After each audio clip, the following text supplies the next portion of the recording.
കൂട്ടുകാരെ, എല്ലാവർക്കും നിജൂസ് വേൾഡിൻ്റെ പുതിയൊരു വീഡിയോയിലേക്ക് സ്വാഗതം. എല്ലാവരും സുഖമായിട്ടിരിക്കുന്നെന്ന് വിശ്വസിക്കുന്നു. ഞങ്ങളിവിടെ സുഖമായിട്ടിരിക്കുകയാണ്. അപ്പോൾ എല്ലാവരും സന്തോഷത്തോടെയും ആരോഗ്യത്തോടെയും ഒക്കെ ഇരിക്കുക കേട്ടോ. ഓവുലേഷൻ കഴിഞ്ഞ് ഈ 7 കാര്യങ്ങൾ തുടർച്ചയായിട്ട് ചെയ്യുന്നവരാണ് നിങ്ങളെങ്കിൽ നിങ്ങളുടെ പ്രഗ്നൻസി നഷ്ടമായി പോകാനായിട്ട് ചാൻസ് ഉണ്ട്. അതിപ്പോൾ ഫെർട്ടിലൈസേഷൻ നടന്നിട്ടുള്ളതാണെങ്കിൽ തന്നെ നിങ്ങൾക്ക് ഇംപ്ലാന്റേഷൻ ഫെയിൽ ആകാനായിട്ട് ചാൻസ് ഉണ്ട് കേട്ടോ. അപ്പോൾ മിസ്റ്റേക്സ് ഏതൊക്കെയാണെന്ന് നിങ്ങൾ മസ്റ്റായിട്ട് അറിഞ്ഞിരിക്കേണ്ടതാണ്. വീഡിയോ ഫുള്ളായിട്ട് കാണുക. അപ്പോൾ നമുക്ക് വീഡിയോ സ്റ്റാർട്ട് ചെയ്യാം. ഏറ്റവും ആദ്യത്തേതെന്ന് പറയുന്നത് ഓവുലേഷൻ കഴിഞ്ഞതിന് ശേഷം ഫിസിക്കൽ കോണ്ടാക്ട് ചെയ്യുന്നതാണ്. ഓവുലേഷൻ കഴിഞ്ഞിട്ടുള്ള സമയം എന്ന് പറയുന്നത് നമ്മൾ ശരീരത്തിന് എക്സ്ട്രാ ഒരു കെയർ കൊടുക്കേണ്ടതായിട്ടുള്ള സമയമാണ്. ഓവുലേഷൻ ഡേറ്റ് വരെയുള്ള സമയങ്ങളിൽ ഒന്നിടവിട്ടോ ഓരോ ദിവസമോ ഒരു ദിവസത്തിൽ 2 or 3 തവണയൊക്കെ നിങ്ങളുടെ താല്പര്യം അനുസരിച്ചിട്ട് നിങ്ങൾക്ക് ഫിസിക്കൽ കോണ്ടാക്ട് ചെയ്യാവുന്നതാണ്. അത് നിങ്ങളുടെ ശരീരത്തിനകത്തേക്ക് പോകുന്ന സെമന്റെ അളവ് വർദ്ധിപ്പിക്കുന്നു, എളുപ്പത്തിൽ പ്രഗ്നന്റ് ആകാനായിട്ടുള്ള സാധ്യതയും നമുക്ക് വർദ്ധിപ്പിച്ചു തരുന്നു. എന്നാൽ ഓവുലേഷൻ കഴിഞ്ഞിട്ടുള്ള സമയത്ത് നമ്മൾ കുറച്ച് ശരീരത്തിന് റെസ്റ്റ് കൊടുക്കേണ്ടത് അത്യാവശ്യമാണ്. ഒട്ടും തന്നെ ഫിസിക്കൽ കോണ്ടാക്ട് ചെയ്യരുത് എന്നല്ല ഉദ്ദേശിച്ചത്. ചില ആളുകൾ ഓവുലേഷന് മുൻപ് എങ്ങനെയാണോ ചെയ്തിരുന്നത് അതുപോലെ തന്നെ എല്ലാ ദിവസവും ഫിസിക്കൽ കോണ്ടാക്ട് കണ്ടിന്യൂ ചെയ്ത് കൊണ്ടുപോകുന്നവരുണ്ട്. ആ ഒരു പ്രവണത നിങ്ങൾ കുറയ്ക്കുക. ഇത് കുറയ്ക്കേണ്ടത് ഒരു പ്രത്യേക കാറ്റഗറിയിൽ പെടുന്ന ആളുകളാണ്. ന്യൂലി മാരിഡ് ആയിട്ടുള്ള ആളുകൾ, അതായത് വിവാഹം കഴിഞ്ഞിട്ട് 1 വർഷം പോലും ആകാത്ത ആളുകളാണ് ഈ ഒരു വീഡിയോ കേൾക്കുന്നതെങ്കിൽ നിങ്ങൾ ഈ ടിപ്പ് ഫോളോ ചെയ്യേണ്ട ആവശ്യമില്ല. എന്നാൽ ഒരുപാട് വർഷങ്ങളായിട്ട് ഫെർട്ടിലിറ്റി ട്രീറ്റ്മെന്റുകൾ എടുക്കുന്നവരാണ് അല്ലെങ്കിൽ പ്രഗ്നന്റ് ആകാനായിട്ട് സ്ട്രഗിൾ ചെയ്യുന്നവരാണെങ്കിൽ നിങ്ങൾ മസ്റ്റ് ആയിട്ട് ഈ ഒരു ടിപ്പ് ഫോളോ ചെയ്യാനായിട്ട് ശ്രദ്ധിക്കുക കേട്ടോ. കാരണം ഒരുപാട് നാളുകളായിട്ട് നിങ്ങൾ പ്രഗ്നന്റ് ആയിട്ടില്ലെങ്കിൽ എന്തെങ്കിലും ഹെൽത്ത് കണ്ടീഷൻ നിങ്ങൾക്കുള്ളത് കൊണ്ടായിരിക്കും അല്ലെങ്കിൽ ഹസ്ബൻഡിനുള്ളത് കൊണ്ടായിരിക്കും ആ പ്രഗ്നൻസി നീണ്ടു പോകുന്നത്. അങ്ങനെയുള്ള സമയത്ത് നമ്മൾ ഈ മൈന്യൂട്ട് ആയിട്ടുള്ള കുറച്ച് കാര്യങ്ങളൊന്ന് ശ്രദ്ധിക്കുന്നത് പ്രഗ്നൻസി എളുപ്പത്തിൽ കിട്ടാൻ വേണ്ടി സഹായിക്കുന്നു. സാധാരണ ഒരു ഗർഭിണിയുടെ ഫസ്റ്റ് ട്രൈമസ്റ്റർ നമുക്ക് അവിടെ സ്റ്റാർട്ട് ആകുന്നത് ലാസ്റ്റ് മന്ത് നമുക്ക് എന്നാണോ പീരീഡ് ആയത് ആ സമയം മുതലാണ്. ഒരുപാട് ഡോക്ടേഴ്സ് നമ്മൾ ഫസ്റ്റ് ആയിട്ട് അപ്പോയിൻമെന്റ് എടുത്ത് കാണാൻ ചെല്ലുമ്പോൾ പ്രഗ്നൻസി സമയത്ത് നമ്മൾ ചെയ്യേണ്ടതും ചെയ്യാൻ പാടില്ലാത്തതുമായിട്ടുള്ള കുറച്ച് കാര്യങ്ങൾ അവർ പറഞ്ഞു തരാറുണ്ട്. അതിൽ പല ഡോക്ടേഴ്സും എൻ്റെ ഡോക്ടറും എനിക്ക് പറഞ്ഞു തന്നതാണ് ഫസ്റ്റത്തെ ട്രൈമസ്റ്ററിൽ ഒട്ടും തന്നെ ഫിസിക്കൽ കോണ്ടാക്ട് ചെയ്യാൻ പാടില്ല. അതിനുശേഷം സെക്കൻഡ് ട്രൈമസ്റ്ററിലും തേർഡ് ട്രൈമസ്റ്ററിൽ ഡോക്ടർ പ്രശ്നമൊന്നും പറഞ്ഞിട്ടില്ലെങ്കിൽ നമുക്ക് ഫിസിക്കൽ കോണ്ടാക്ട് ചെയ്യാൻ പ്രശ്നങ്ങളൊന്നും തന്നെയില്ല. പക്ഷേ ഫസ്റ്റ് ട്രൈമസ്റ്റർ നമ്മൾ ശരീരത്തിന് കുറച്ച് കെയർ കൊടുക്കണം. ഈ ഫസ്റ്റ് ട്രൈമസ്റ്റർ നമുക്ക് ആകുന്നത് നമ്മുടെ ആ ഒരു LMP വെച്ചിട്ട് നോക്കുമ്പോഴേക്കും അടുത്ത പീരീഡ് മിസ് ആകുന്ന സമയത്ത് നമ്മുടെ ഫസ്റ്റ് ട്രൈമസ്റ്റർ കഴിഞ്ഞിട്ടുണ്ടാകും. ആ ഒരു കാൽക്കുലേഷൻ നമ്മൾ റഫ് ആയിട്ടുള്ള ഫിഗർ എടുത്തില്ലെങ്കിലും ഓവുലേഷൻ കഴിഞ്ഞിട്ടുള്ള സമയം നമ്മുടെ ഇംപ്ലാന്റേഷൻ നടക്കാനായിട്ട് ഏറ്റവും കൂടുതൽ സാധ്യതയുള്ള സമയത്തും ഇംപ്ലാന്റേഷൻ കഴിയുന്ന സമയത്തും നിങ്ങൾ കോണ്ടാക്ട് ചെയ്യുന്നത് അവോയ്ഡ് ചെയ്യുക കേട്ടോ. ഇത് കേൾക്കുന്ന ആളുകൾ ഒരു തവണ ഫിസിക്കൽ കോണ്ടാക്ട് ചെയ്തു എന്ന് വിചാരിച്ചിട്ട് ഒരിക്കലും നിങ്ങളുടെ ഇംപ്ലാന്റേഷൻ ഫെയിൽ ആകില്ല. അത് ആലോചിച്ച് നിങ്ങൾ വിഷമിക്കേണ്ട ആവശ്യമില്ല. പക്ഷേ കണ്ടിന്യൂസ് ആയിട്ട് നിങ്ങൾ ചെയ്യുന്നുണ്ടെങ്കിൽ അത് കുറച്ചൊന്ന് അവോയ്ഡ് ചെയ്യാനായിട്ട് പ്രത്യേകം ശ്രദ്ധിക്കുക കേട്ടോ. അതുപോലെ തന്നെ ആണുങ്ങളാണ് കേൾക്കുന്നതെങ്കിൽ ഫോഴ്സ്ഫുള്ളി ഭാര്യയുമായിട്ട് ഫിസിക്കൽ കോണ്ടാക്റ്റിലോട്ട് ഏർപ്പെടാതിരിക്കുക. അതായത് ചില സ്ത്രീകൾക്ക് ഈ ഒരു കാര്യങ്ങളൊക്കെ മനസ്സിലാക്കി കഴിയുമ്പോഴേക്കും ഇത് വേണ്ട എന്നുള്ളൊരു തോന്നൽ ഓവുലേഷൻ കഴിഞ്ഞിട്ട് ഉണ്ടാകും. അതുകൊണ്ട് അങ്ങനെയുള്ള സമയത്ത് നിങ്ങൾ ഭാര്യയുടെ ഇഷ്ടത്തിനനുസരിച്ചിട്ട് പോവുക. മനസ്സില്ലാ മനസ്സോടുകൂടി സ്ത്രീകൾ ഫിസിക്കൽ കോണ്ടാക്ട് ചെയ്യാനായിട്ട് ഇറങ്ങിക്കഴിഞ്ഞ് കഴിഞ്ഞാൽ അവിടെ ലൂബ്രിക്കേഷൻ ഉണ്ടാവില്ല, അവർക്ക് പെയിൻ ഉണ്ടാകും, അവർക്ക് മറ്റുള്ള ഡിസ്കംഫോർട്ടുകളൊക്കെ ഉണ്ടാകും. അതൊന്ന് അവോയ്ഡ് ചെയ്യാൻ വേണ്ടിയിട്ട് വീഡിയോ കേൾക്കുന്ന പുരുഷന്മാർ പ്രത്യേകം ശ്രദ്ധിക്കുക കേട്ടോ. അതുപോലെ തന്നെ പല ആളുകൾക്കും പീരിയഡ്സ് ഉണ്ടാക്കാൻ വേണ്ടിയിട്ട് പീരിയഡ്സ് ഇൻഡ്യൂസ് ചെയ്യാൻ വേണ്ടിയിട്ട് ഈ ഫിസിക്കൽ കോണ്ടാക്ട് ചെയ്യുന്നത് കാരണമാകുന്നുണ്ട്. ചില ആളുകൾക്ക് യൂട്രസിൽ കോൺട്രാക്ഷൻസ് ഉണ്ടാകുന്നതിന് ഇത് കാരണമാകുന്നു. അതുകൊണ്ട് തന്നെ നിങ്ങൾ കഴിവതും ഫസ്റ്റ് ട്രൈമസ്റ്ററിൽ ഇത് അവോയ്ഡ് ചെയ്യുക കേട്ടോ. രണ്ടാമത്തെ മിസ്റ്റേക്ക് എന്ന് പറയുന്നത് നമ്മുടെ മീൽസ് സ്കിപ്പ് ചെയ്യുന്നവരാണ്. അതായത് ചില ആളുകൾ ബ്രേക്ക്ഫാസ്റ്റ് സ്കിപ്പ് ചെയ്തിട്ട് ബ്രേക്ക്ഫാസ്റ്റ് കഴിച്ചില്ല, എന്തെങ്കിലും സ്നാക്സ് ആയിട്ട് എടുത്ത് കഴിച്ചിട്ട് ലഞ്ചിന് ആ ബ്രേക്ക്ഫാസ്റ്റും കൂടി കൂട്ടിച്ചേർത്ത് കഴിക്കുന്ന ആളുകളുണ്ട്. അതായത് ഒരു 10 മണിക്ക് കഴിയേണ്ട ഭക്ഷണം എന്തെങ്കിലും ജോലി തിരക്കുകൾ മൂലം 10 മണിക്ക് കഴിക്കാതെ 1 മണിയാകുമ്പോഴോ അല്ലെങ്കിൽ 12 മണിയാകുമ്പോഴോ ഫുഡ് കഴിക്കുന്നു, അല്ലെങ്കിൽ നമ്മൾ ഫുള്ളായിട്ട് മീൽ സ്കിപ്പ് ചെയ്ത് പോകുന്ന പ്രവണത. അതൊരിക്കലും നിങ്ങൾ ചെയ്യാനായിട്ട് പാടില്ല. കാരണം നമ്മുടെ ബോഡി വർക്ക് ചെയ്യണമെങ്കിൽ ആ ബോഡിക്ക് വേണ്ടുന്ന കാര്യങ്ങൾ നമ്മൾ ശരീരത്തിന് കൊടുക്കണം. അത് നമ്മൾ ഫുഡിന്റെ ഫോംസിലൂടെയും ഡ്രിങ്ക്സിന്റെ ഫോംസിലൂടെയാണ് നമ്മൾ ശരീരത്തിലോട്ട് എത്തിച്ചു കൊടുക്കുന്നത്. ഇംപ്ലാന്റേഷൻ നടക്കുന്ന സമയത്ത് നമ്മളെ കൊണ്ട് ചെയ്യാൻ കഴിയുന്ന കാര്യങ്ങൾ ഇംപ്ലാന്റേഷൻ നടക്കാൻ വേണ്ടിയിട്ട് ശരീരത്തിനെ സപ്പോർട്ട് ചെയ്യുക എന്നുള്ളതാണ്.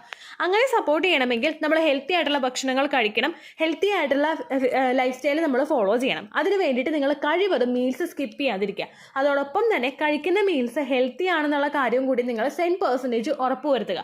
രാവിലെ ബ്രേക്ക്ഫാസ്റ്റ് കഴിക്കുമ്പോഴേക്കും കടലയാണെങ്കിലും ചെറുപയർ, വൻപയർ, പരിപ്പ്, അതുപോലെ വെള്ളക്കടല തുടങ്ങിയ കാര്യങ്ങൾ നിങ്ങളുടെ ഡയറ്റിൽ ഉൾപ്പെടുത്താൻ വേണ്ടിയിട്ട് പ്രത്യേകം ശ്രദ്ധിക്കുക കേട്ടോ. ഇതിൻ്റെയൊക്കെ കുറവ് വരുന്നത് നമ്മുടെ ശരീരത്തിലെ ന്യൂട്രിയൻസിൻ്റെ ഡെഫിഷ്യൻസീസ് ഉണ്ടാകുന്നതിന് കാരണമാകുന്നു. ഇപ്പോൾ നിങ്ങൾ പുട്ട് കടല അങ്ങനെയുള്ള കോമ്പിനേഷനാണ് എടുക്കുന്നതെങ്കിൽ പുട്ടിൻ്റെ അളവ് കുറച്ചിട്ട് കടലയുടെ അളവ് കൂട്ടാനായിട്ട് നിങ്ങൾ ശ്രദ്ധിക്കുക. അതുപോലെ വെള്ളക്കടലയാണെങ്കിലും ചെറുപയറാണെങ്കിലും ഇതെല്ലാം നിങ്ങൾക്ക് ഹെൽത്തി ആയിട്ട് കഴിക്കാവുന്നതാണ്. ഇപ്പോൾ കഞ്ഞി കുടിക്കുന്നവരാണെങ്കിലും ആ ചോറിൻ്റെ അളവ് കുറച്ചിട്ട് കറിയുടെ അളവ് കൂട്ടാനായിട്ട് ശ്രദ്ധിക്കുക കേട്ടോ. കൂടുതൽ മീൽസ് നമ്മൾ സ്കിപ്പ് ചെയ്യുന്നത് നമ്മുടെ ശരീരത്തിൽ ഗ്യാസ് ഫോം ചെയ്യുന്നതിന് കാരണമാകുന്നു. ഇത് കൂടുതൽ അസിഡിറ്റി ഉണ്ടാകുന്നു, നമ്മുടെ ഗട്ട് ഹെൽത്തിനെ അത് സാരമായിട്ട് തന്നെ ബാധിക്കുന്നു. ഇങ്ങനെയുള്ള ബുദ്ധിമുട്ടുകൾ ഉണ്ടായിട്ട് ഡൈജഷനെ അത് അഫക്റ്റ് ചെയ്യുകയാണെങ്കിൽ അതുമൂലം നമ്മുടെ പ്രഗ്നൻസി ലേറ്റ് ആവാനായിട്ട് ചാൻസ് ഉണ്ട്. അപ്പോൾ നമ്മളായിട്ട് ലേറ്റ് ആവാനായിട്ടൊരു സാഹചര്യം ഒരുക്കി കൊടുക്കാതിരിക്കാൻ പ്രത്യേകം ശ്രദ്ധിക്കുക കേട്ടോ. അടുത്തത്, മൂന്നാമത് നിങ്ങൾ ശ്രദ്ധിക്കേണ്ടത്, ഇംപ്ലാന്റേഷൻ നടന്നിട്ടുള്ള സമയങ്ങൾ അല്ലെങ്കിൽ നടക്കുന്ന സമയങ്ങളിൽ നിങ്ങൾ ജോലികൾ ചെയ്യുന്നത് കൊണ്ട് പ്രശ്നമില്ല. പക്ഷെ ഒരുപാട് കുമ്പിട്ട് നിവർന്നിട്ടുള്ള ജോലികൾ നിങ്ങൾ ചെയ്യാതിരിക്കാൻ പ്രത്യേകം ശ്രദ്ധിക്കുക കേട്ടോ. അതായത് ഇപ്പോൾ വീട് തുടക്കുന്നത്, ഇംപ്ലാന്റേഷൻ നടക്കുന്ന സമയത്ത് നമ്മൾ കുറേ നേരം വെള്ളം എടുത്ത് ബക്കറ്റും വെള്ളവും മോപ്പുമായിട്ട് ഇങ്ങനെ നടന്നു കഴിഞ്ഞാൽ നമ്മുടെ ശരീരത്തിന് നമ്മുടെ ലോവർ അബ്ഡമൻ പോർഷനിൽ അത് ഒരുപാട് സ്ട്രെയിൻ കൊടുക്കാനായിട്ട് ചാൻസ് ഉണ്ട് കേട്ടോ.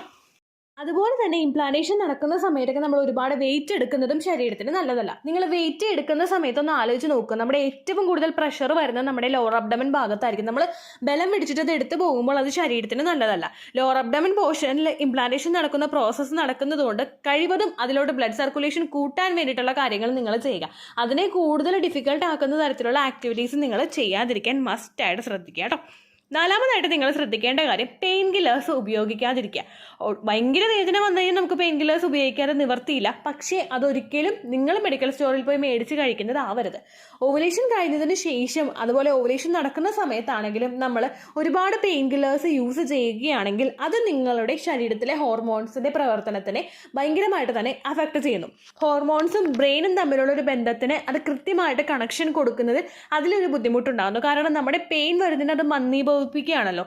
അതേ എഫക്റ്റ് തന്നെ നമ്മളുടെ ആ ഒരു റീപ്രൊഡക്റ്റീവ് ഹോർമോൺസിന്റെ കാര്യത്തിലും ഉണ്ടാകാനായിട്ട് ചാൻസ് ഉണ്ട്. എന്ന് വെച്ചിട്ട് നമുക്ക് ഭയങ്കര വേദന വന്നു കഴിഞ്ഞാൽ ചേച്ചി പറഞ്ഞു അതുകൊണ്ട് പെയിൻ കില്ലർ ഒന്നും എടുക്കുന്നില്ല എന്ന് വിചാരിച്ചിട്ട് നിങ്ങൾ ഒരിക്കലും ഇരിക്കാനായിട്ട് പാടില്ല. നിങ്ങൾക്ക് വേദന വരികയാണെങ്കിൽ അല്ലെങ്കിൽ മറ്റേതെങ്കിലും ഹെൽത്ത് ഇഷ്യൂസ് വരികയാണെങ്കിൽ നമ്മൾ തന്നെ പെയിൻ കില്ലേഴ്സ് ഉപയോഗിക്കുന്നതിന് മുൻപ് ഡോക്ടറെ കാണുക. ഫിസിഷ്യനെയോ അല്ലെങ്കിൽ MBBSന്റെ ആ ഒരു ഡിഗ്രിയുള്ള ഏതെങ്കിലും ഒരു ഡോക്ടറെ പോയിട്ട് നമ്മൾ കാണുക. കണ്ടതിന് ശേഷം ഈ ബുദ്ധിമുട്ട് നമുക്ക് ഉണ്ടെന്നുള്ള കാര്യം അവരോട് പറഞ്ഞു കൊടുക്കുക. അതുപോലെ തന്നെ നമ്മൾ പ്രഗ്നൻസി ട്രീറ്റ്മെൻറ്റ് എടുക്കുന്നുണ്ട് അല്ലെങ്കിൽ പ്രഗ്നൻസി ട്രൈ ചെയ്യുന്ന സമയമാണിതെന്നുള്ളത് അവരോട് കൺവേ ചെയ്യാനായിട്ട് ശ്രദ്ധിക്കുക. അപ്പോൾ അതുമായിട്ട് ബന്ധപ്പെട്ടിട്ടുള്ള ഡോസേജ് അടങ്ങിയിട്ടുള്ള മെഡിസിൻ നമുക്ക് തരും. അങ്ങനെയുള്ള മെഡിസിൻ വേണം നമ്മൾ ഉപയോഗിക്കാനായിട്ട്. അതല്ലാതെ ഡയറക്റ്റ് മെഡിക്കൽ സ്റ്റോറിൽ പോയിട്ട് ഒരു പല്ലുവേദനയുടെ മരുന്ന് അല്ലെങ്കിൽ ഒരു തലവേദനയുടെ മരുന്ന്, ഒരു നടുവേദനയുടെ മരുന്ന് എന്ന് പറഞ്ഞ് നമ്മൾ മേടിച്ചു കഴിഞ്ഞാൽ അവർക്ക് അതിനെപ്പറ്റി ഒരുപാട് ഗ്രാഹ്യമുള്ള ആളുകളൊന്നും ആയിരിക്കില്ല ഇരിക്കുന്നത്. അപ്പോൾ അതുകൊണ്ട് നമ്മുടെ ഇംപ്ലാന്റേഷൻ അഫക്റ്റ് ചെയ്യാനായിട്ട് ചാൻസ് ഉണ്ട്. അപ്പോൾ അങ്ങനെയുള്ള കാര്യങ്ങളും നിങ്ങൾ പ്രത്യേകം ശ്രദ്ധിക്കുക കേട്ടോ. അടുത്തൊരു മിസ്റ്റേക്ക് എന്ന് പറയുന്നത് നമ്മൾ ഫിസിക്കലി ആക്റ്റീവ് അല്ലാത്തതാണ്. അതായത് ഫിസിക്കലി ആക്റ്റീവ് അല്ലാത്തതെന്ന് ഉദ്ദേശിച്ചത് നമ്മൾ ജോലി ചെയ്യാതിരിക്കുന്നതൊന്നും അല്ല കേട്ടോ. നമ്മൾ എക്സസൈസ് ചെയ്യാതിരിക്കുന്നതിനെയാണ് ഉദ്ദേശിച്ചത്. നമ്മൾ ഓവുലേഷൻ കഴിഞ്ഞിട്ടുള്ള സമയത്താണെങ്കിലും പലരും ശരീരത്തിന് ഒരുപാട് പാമ്പർ ചെയ്യുന്നുണ്ട്. അതായത് ഒന്നും ചെയ്യേണ്ട, അങ്ങനെ ഒന്നിരിക്കാം എന്ന് വിചാരിക്കുന്ന ആളുകളുണ്ട്. ഞാനിപ്പോൾ നേരത്തെ പറഞ്ഞ ആ ജോലിയുടെ കാര്യം തന്നെ നമ്മൾ ഒരുപാട് തവണ ചെയ്താൽ മാത്രമേ അത് നമ്മുടെ വയറിനൊരു പ്രഷർ ആവുകയുള്ളൂ. അതല്ലാതെ നമ്മളിപ്പോൾ അടിച്ചു വാരുന്നത് കൊണ്ടോ ചെറുതായിട്ടൊന്ന് തുടക്കുന്നത് കൊണ്ടോ അങ്ങനെ ഒന്നും പ്രശ്നം നമുക്ക് ഉണ്ടാവില്ല. അതോടൊപ്പം തന്നെ നമ്മൾ ഫിസിക്കലി ആക്റ്റീവ് ആയിട്ടിരിക്കാൻ വേണ്ടിയിട്ട് എക്സസൈസ് ചെയ്യാനായിട്ട് ശ്രദ്ധിക്കുക. കുറച്ച് ഇപ്പോൾ എക്സസൈസ് ചെയ്യാനായിട്ട് താല്പര്യമില്ലെങ്കിൽ ജസ്റ്റ് വാക്കിംഗ് എങ്കിലും നിങ്ങൾ ചെയ്യാനായിട്ട് ശ്രദ്ധിക്കുക. മുറ്റത്ത് വാക്കിംഗ് ചെയ്യാൻ താല്പര്യമുള്ളവർക്ക് അങ്ങനെ ചെയ്യാം, അല്ലാത്തവർക്ക് ടെറസിൽ ചെയ്യാം. ഒരു ഹെഡ്സെറ്റ് ഒക്കെ വെച്ചിട്ട് ഈവനിങ് സമയത്ത് നല്ല റിലാക്സ്ഡ് ആയിട്ടിരുന്ന് പാട്ടൊക്കെ കേട്ട് നമ്മൾ വാക്കിംഗ് ചെയ്ത് കഴിഞ്ഞാൽ നമ്മൾ ഭയങ്കര ഹാപ്പി ആയിരിക്കും. ഒരു ഈവനിങ് സൺസെറ്റിൻ്റെ സമയത്തൊക്കെ ഒന്ന് ടെറസിൽ കയറി നോക്കൂ, ഭയങ്കര ഒരു എഫക്റ്റ് ആയിരിക്കും. ഒരു കൂളിംഗ് ആയിട്ടുള്ള ഈ എഫക്റ്റ്, നമുക്ക് ഭയങ്കര മൈൻഡ് റിലാക്സ് ആവും, നമ്മുടെ ഐസ് ഭയങ്കര റിലാക്സ് ആവും. അതായത് നമ്മൾ സൺസെറ്റ് കാണുന്നു, ബേർഡ്സ് പറന്നു പോകുന്നത് കാണുന്നു, ഇതെല്ലാം കാണുമ്പോഴേക്കും നമുക്ക് ഒരുപാട് ഹാപ്പി ഹോർമോൺസ് നമ്മൾ കാണുന്നതിലൂടെയും നമ്മൾ ഫീൽ ചെയ്യുന്നതിലൂടെയും ഒരുപാട് ഹാപ്പി ഹോർമോൺസ് നമ്മുടെ ശരീരത്തിൽ ഡെവലപ്പ് ആകും. ഇതെല്ലാം നമ്മുടെ ഇംപ്ലാന്റേഷൻ നടക്കാൻ വേണ്ടിയിട്ട് സഹായിക്കുന്നവയാണ്. ഒപ്പം നമ്മൾ വാക്കിംഗ് കൂടി ചെയ്യുമ്പോഴേക്കും ബ്ലഡ് സർക്കുലേഷൻ കൂടും, ആ ഭാഗത്തോട്ടുള്ള എല്ലാ പ്രവർത്തനങ്ങളും നോർമലായിട്ട് നടക്കും. അതുകൊണ്ട് ഒരു എക്സസൈസും ചെയ്യാൻ താല്പര്യമില്ലാത്തവർ രാവിലെയും വൈകുന്നേരമെങ്കിലും ഒരു 15 to 20 മിനിറ്റ്സ് അല്ലെങ്കിൽ ഒരു അരമണിക്കൂർ വാക്കിംഗ് ചെയ്യാൻ പറ്റുമെങ്കിൽ അങ്ങനെയും നിങ്ങൾ വാക്കിംഗ് ചെയ്യാനായിട്ട് ശ്രദ്ധിക്കുക കേട്ടോ. അടുത്തൊരു മിസ്റ്റേക്കാണ് PCODയും തൈറോയിഡും ഉള്ള ആളുകൾ ഏറ്റവും കൂടുതൽ ചെയ്യുന്നത്. ചില ആളുകൾ തൈറോയിഡും PCODയും ഒക്കെ ഉണ്ടെങ്കിൽ അതൊന്ന് കൺട്രോൾ ചെയ്യാതെ പ്രഗ്നൻസിയിലോട്ട് നേരിട്ട് അങ്ങോട്ട് ഇറങ്ങും. നമ്മൾ സാധാരണയായിട്ട് ചെയ്യേണ്ടത് PCOD ഉള്ളവരാണെങ്കിലും തൈറോയിഡ് ഉള്ളവരാണെങ്കിലും അത് ഏറ്റവും കൂടുതൽ നമ്മുടെ ഓവുലേഷനെ അഫക്റ്റ് ചെയ്യാനായിട്ട് ചാൻസ് ഉണ്ട്. നമ്മുടെ എഗ്ഗിൻ്റെ ക്വാളിറ്റി അത് അഫക്റ്റ് ചെയ്യുകയാണെങ്കിൽ അതുമൂലം പ്രഗ്നൻ്റ് ആകാനായിട്ട് ചാൻസസ് ഒരുപാട് നീണ്ടുപോകും. നമ്മൾ അണ്ടം അതൊന്ന് പൊട്ടിയാൽ തന്നെ ചിലപ്പോൾ ആ പൊട്ടുന്ന അണ്ടത്തിന് ക്വാളിറ്റി ഉണ്ടാവില്ല. നമ്മുടെ HCGയുടെ 1, 2 ഒക്കെ ഷൂട്ട് എടുത്തതിന് ശേഷമായിരിക്കും, ഇഞ്ചക്ഷൻ എടുത്തതിന് ശേഷമായിരിക്കും ചിലപ്പോൾ അതങ്ങോട്ട് റപ്ചർ ആകുന്നത്.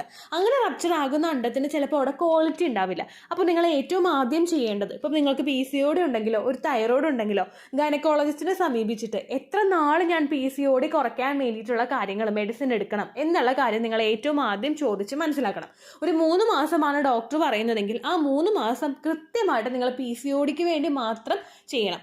അതിൽ നിങ്ങളുടെ ഫെർട്ടിലിറ്റി അല്ലെങ്കിൽ നിങ്ങൾ പ്രഗ്നൻ്റ് ആകുക എന്നുള്ളത് രണ്ടാമത്തെ കാര്യമായിട്ട് നിങ്ങൾ മാറ്റിവെക്കുക. ഏറ്റവും ആദ്യത്തെ ഒബ്ജക്റ്റീവ് എന്ന് പറയുന്നത് PCOD ആണ്, അല്ലെങ്കിൽ തൈറോയിഡാണ്. PCODക്ക് നിങ്ങളെ കൊണ്ട് ചെയ്യാൻ കഴിയുന്ന കാര്യങ്ങൾ എന്തൊക്കെയാണെന്നുള്ള ഒരുപാട് വീഡിയോസ് യൂട്യൂബിലുണ്ട്. നമ്മുടെ ചാനലിൽ തന്നെ PCOD ദിജോസ് വേൾഡ് എന്ന് ടൈപ്പ് ചെയ്ത് കഴിഞ്ഞാൽ നിങ്ങൾക്ക് അതുമായിട്ട് റിലേറ്റഡ് ആയിട്ടുള്ള വീഡിയോസ് കിട്ടും. അതിനേക്കാളും ഒരുപാട് നല്ല പോയിന്റ്സ് ആയിരിക്കും ഒരു ഗൈനിക്കിന് നിങ്ങളോട് പറഞ്ഞു തരാനായിട്ടുള്ളത്. അതുകൊണ്ട് ഡോക്ടറോട് നിങ്ങൾ ചോദിക്കുക, എൻ്റെ PCOD കൺട്രോൾ ചെയ്യാൻ വേണ്ടിയിട്ട് എനിക്ക് എന്തെല്ലാം കാര്യങ്ങൾ ഫോളോ ചെയ്യാൻ പറ്റും. അപ്പോൾ ഡോക്ടർ ഇന്ന കാര്യങ്ങൾ നിങ്ങൾക്ക് പറഞ്ഞു തരും. നിങ്ങളുടെ വെയിറ്റ് കുറയ്ക്കുക, നിങ്ങളുടെ ഫുഡ് കുറയ്ക്കുക, നിങ്ങളെ ആക്റ്റീവ് ആയിട്ടിരിക്കാനായിട്ട് ശ്രദ്ധിക്കുക, അങ്ങനെ ഒരുപാട് കാര്യങ്ങൾ ഡോക്ടർ നമുക്ക് പറഞ്ഞു തരും. അതെല്ലാം കൃത്യമായിട്ട് നിങ്ങൾ ഈ 3 മാസവും ഫോളോ ചെയ്യണം. ദെൻ 4ാമത്തെ മാസം നിങ്ങൾ PCODയുടെ മെറ്റ്ഫോർമിൻ മെഡിസിൻ സ്റ്റോപ്പ് ചെയ്ത് കഴിഞ്ഞാൽ പിന്നെ നിങ്ങൾക്ക് ഓവുലേഷൻ കൃത്യമായിട്ട് നടക്കാനായിട്ട് തുടങ്ങും. ബ്ലീഡിംഗ് എല്ലാം പ്രോപ്പർ ആകും. ഓവുലേഷൻ്റെ സിംറ്റംസ് നിങ്ങൾക്ക് കാണാനായിട്ട് തുടങ്ങും. അപ്പോൾ ഈ 3 മാസവും നിങ്ങൾ ചെയ്യേണ്ടത് മെഡിസിൻസിനെ മാത്രം ട്രസ്റ്റ് ചെയ്തിരിക്കലല്ല, നിങ്ങളുടെ വെയിറ്റ് മോണിറ്റർ ചെയ്യുക, നിങ്ങളുടെ ഫുഡ് നോക്കുക, നിങ്ങളുടെ ഡയറ്റ് നോക്കുക. എല്ലാ കാര്യങ്ങളും ചെയ്ത് കഴിയുമ്പോഴേക്കും നമുക്ക് പ്രഗ്നൻ്റ് ആകാനായിട്ട് സാധിക്കും.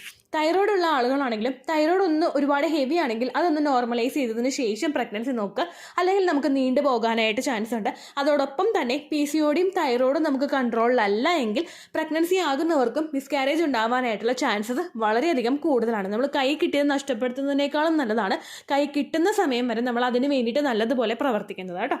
അടുത്തത് പലരും ചെയ്യുന്ന ഒരു മിസ്റ്റേക്കാണ് ഡ്രിങ്കിങ്ങും സ്മോക്കിങ്ങും ആയിട്ടുള്ള ഹാബിറ്റ്സ്. നിങ്ങളത് ചെയ്യുന്നു എന്നല്ല ഉദ്ദേശിച്ചത്, അങ്ങനെ ചെയ്യുന്ന ആ ഒരു ലൈഫ് സ്റ്റൈൽ ഫോളോ ചെയ്യുന്ന ഒരുപാട് പേരുണ്ട്. അതൊരിക്കലും 100% തെറ്റായിട്ടുള്ള കാര്യമാണെന്ന് ഞാൻ പറയില്ല. പക്ഷേ ഫെർട്ടിലിറ്റി ട്രീറ്റ്മെൻറ്റുകൾ എടുക്കുന്നവരാണ് നിങ്ങളെങ്കിൽ ഡ്രിങ്കിങ്ങും സ്മോക്കിങ്ങും ഹാബിറ്റ്സ് നിങ്ങൾക്കുണ്ടെങ്കിൽ അത് കംപ്ലീറ്റ് ആയിട്ട് സ്റ്റോപ്പ് ചെയ്യാനായിട്ട് നോക്കുക. ആ ഡെലിവറി കഴിഞ്ഞതിന് ശേഷം ഫീഡ് ചെയ്യുന്ന സമയം കഴിഞ്ഞ് കഴിഞ്ഞാൽ നിങ്ങളുടെ ബോഡിയാണ്, നിങ്ങളുടെ ഇഷ്ടമാണ്, നിങ്ങൾക്ക് ഇഷ്ടമുള്ളത് ചെയ്യും. അതല്ലാത്ത സമയത്ത് നിങ്ങൾക്ക് ഡ്രിങ്കിങ്ങോ സ്മോക്കിങ്ങോ ഹാബിറ്റ് ഉണ്ടെങ്കിൽ നിങ്ങൾ മസ്റ്റ് ആയിട്ട് അതിൽ നിന്ന് ക്വിറ്റ് ചെയ്യുക.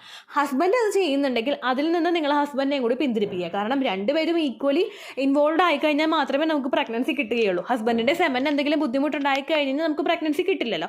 ആ കാര്യം കൂടി നിങ്ങൾ ഹസ്ബൻഡിനെ പറഞ്ഞ് മനസ്സിലാക്കുക. ഇൻ കേസ് അദ്ദേഹം സ്മോക്ക് ചെയ്യുന്നുണ്ടെങ്കിൽ അതിൻ്റെ സ്മെല്ല് നിങ്ങൾ വലിച്ചു കയറ്റുന്നതും നിങ്ങൾക്കും നിങ്ങളുടെ കുഞ്ഞിനും ഹാംഫുൾ ആയിട്ടുള്ള കാര്യമാണ്. അപ്പോൾ അതും നിങ്ങൾ മനസ്സിൽ പ്രോപ്പറായിട്ട് വെക്കുക കേട്ടോ. അപ്പോൾ ഇത്രയും കാര്യങ്ങൾ നിങ്ങൾ ഓവുലേഷൻ കഴിഞ്ഞിട്ട് പ്രോപ്പറായിട്ട് ശ്രദ്ധിക്കുകയാണെങ്കിൽ നിങ്ങൾക്ക് പ്രഗ്നൻസി അവിടെ ഈസിലി പോസിബിൾ ആകും. ആ കാര്യങ്ങൾ നിങ്ങൾക്ക് യൂസ്ഫുൾ ആകുമെന്ന് വിശ്വസിക്കുന്നു. ഇത്രയേ ഉള്ളൂ വീഡിയോ. യൂസ്ഫുൾ ആയി കാണുമെന്ന് വിശ്വസിക്കുന്നു. യൂസ്ഫുൾ ആവുന്നുണ്ടെങ്കിൽ ലൈക്ക് ചെയ്യുക, ഫ്രണ്ട്സിനൊക്കെ ഷെയർ ചെയ്ത് കൊടുക്കുക കേട്ടോ. എന്തെങ്കിലും സംശയം ഉണ്ടെങ്കിൽ നിങ്ങൾ കമൻസിൽ ചോദിക്കുക. പണ്ടത്തെ വീഡിയോയ്ക്ക് കമൻസ് ഇടുന്നവർക്ക് റിപ്ലൈ ലഭിക്കുന്നില്ലെങ്കിൽ ലേറ്റസ്റ്റ് ആയിട്ട് ഞാൻ ഏത് വീഡിയോ ആണോ അപ്ലോഡ് ചെയ്യുന്നത് അതിന് താഴെ കമൻറ്റ് ഒന്ന് കോപ്പി പേസ്റ്റ് ചെയ്യാനായിട്ട് ശ്രദ്ധിക്കുക കേട്ടോ. അതുപോലെ ഓവുലേഷൻ ഡേറ്റ് കാൽക്കുലേറ്റ് ചെയ്ത് തരാനായിട്ട് റിക്വസ്റ്റ് ചെയ്യുന്ന ആളുകൾ എത്രയാണോ സൈക്കിൾ ലെങ്ത് അത് മെൻഷൻ ചെയ്യാനായിട്ട് ശ്രദ്ധിക്കുക. സൈക്കിൾ ലെങ്ത് എന്നതുകൊണ്ട് ഉദ്ദേശിച്ചത് ഓരോ മാസവും എത്ര ദിവസം കൂടുമ്പോഴാണോ ബ്ലീഡിങ് വരുന്നത് അതാണ് സൈക്കിൾ ലെങ്ത്. കഴിഞ്ഞ മാസം ഒരു 8-ാം തീയതിയാണ് ബ്ലീഡിങ് ആയതെങ്കിൽ ഈ മാസം 6-ാം തീയതിയാണ് ബ്ലീഡിങ് ആയതെങ്കിൽ കഴിഞ്ഞ മാസം 8-ാം തീയതി മുതൽ ഈ മാസം 6-ാം തീയതി വരെ എത്ര ദിവസമുണ്ടോ അത് കാലണ്ടറിൽ എണ്ണി തിട്ടപ്പെടുന്നതാണ് നിങ്ങളുടെ സൈക്കിൾ ലെങ്ത്. സൈക്കിൾ ലെങ്ത് നമ്മൾ കൃത്യമായിട്ട് കാൽക്കുലേറ്റ് ചെയ്യുകയാണെങ്കിൽ ഓവുലേഷൻ ഡേറ്റ് എളുപ്പത്തിൽ കണ്ടുപിടിക്കാൻ വേണ്ടിയിട്ട് ഒരുപാട് ആപ്ലിക്കേഷൻസും ഒരുപാട് ഓൺലൈൻ ആയിട്ടുള്ള വെബ്സൈറ്റുകളും ഇന്ന് നമുക്ക് അവൈലബിൾ ആണ്. പ്ലേ സ്റ്റോറിൽ പോയിട്ട് ഓൺലൈൻ ഓവുലേഷൻ ട്രാക്കർ എന്ന് ടൈപ്പ് ചെയ്ത് കഴിഞ്ഞാൽ നിങ്ങൾക്ക് അതുമായിട്ട് ബന്ധപ്പെട്ടിട്ടുള്ള ആപ്ലിക്കേഷൻസ് കിട്ടും. അത് പറ്റുന്നില്ല എങ്കിൽ ഗൂഗിളിൽ പോയിട്ട് ഓൺലൈൻ ഓവുലേഷൻ കാൽക്കുലേറ്റർ എന്ന് ടൈപ്പ് ചെയ്ത് കഴിഞ്ഞാൽ അതുമായിട്ട് ബന്ധപ്പെട്ടിട്ടുള്ള വെബ്സൈറ്റുകൾ നിങ്ങൾക്ക് കിട്ടും. അതിൽ നിങ്ങളുടെ ലാസ്റ്റ് മന്തിലെ മെൻസ്ട്രേഷൻ്റെ ഡേറ്റും ഒപ്പം ഞാൻ ഈ പറഞ്ഞ രീതിക്ക് നിങ്ങൾ കാൽക്കുലേറ്റ് ചെയ്യുന്ന സൈക്കിൾ ലെങ്ത്തും എൻ്റർ ചെയ്ത് കൊടുക്കുകയാണെങ്കിൽ നിങ്ങൾക്ക് കൃത്യമായിട്ട് ഓവുലേഷൻ ഡേറ്റ് കണ്ടുപിടിക്കാനായിട്ട് സാധിക്കും. ഫെർട്ടൈൽ ടൈം പീരീഡും നിങ്ങൾക്ക് കിട്ടും. അതായത് എത്ര ദിവസം മുതൽ കോൺടാക്ട് ചെയ്ത് തുടങ്ങിക്കഴിഞ്ഞാൽ നിങ്ങൾ പ്രഗ്നൻ്റ് ആകും എന്നുള്ളൊരു ഡേറ്റും നിങ്ങൾക്ക് പ്രോപ്പറായിട്ട് കിട്ടും കേട്ടോ. ഇത് കാൽക്കുലേറ്റ് ചെയ്യുന്ന സമയത്ത് സൈക്കിൾ ലെങ്ത് കാൽക്കുലേറ്റ് ചെയ്യുന്ന സമയത്ത് നിങ്ങളുടെ ആ ഒരു കലണ്ടറിൽ നോക്കി തന്നെ നിങ്ങൾ കാൽക്കുലേറ്റ് ചെയ്യുക. പല മാസങ്ങളിലും 30-31 ദിവസമുണ്ട്, അതുകൊണ്ടാണ് അങ്ങനെ പറഞ്ഞത്. ഒപ്പം നിങ്ങൾക്ക് ബ്ലീഡിങ് തുടങ്ങിയ ദിവസത്തിന് വേണം നിങ്ങൾ ഡേ 1 ആയിട്ട് എടുക്കാൻ വേണ്ടിയിട്ട്. സ്പോട്ടിങ് തുടങ്ങിയ ദിവസത്തിനെ, അതായത് ചെറുതായിട്ട് ഡിസ്ചാർജ് പോയി തുടങ്ങിയ ദിവസത്തിനെ നിങ്ങൾ കൺസിഡർ ചെയ്യേണ്ട ആവശ്യം ഇല്ല കേട്ടോ. അപ്പോൾ ഇത്രയേ ഉള്ളൂ വീഡിയോ. അടുത്തൊരു വീഡിയോ ആയിട്ട് നമുക്ക് വീണ്ടും കാണാം. ബൈ.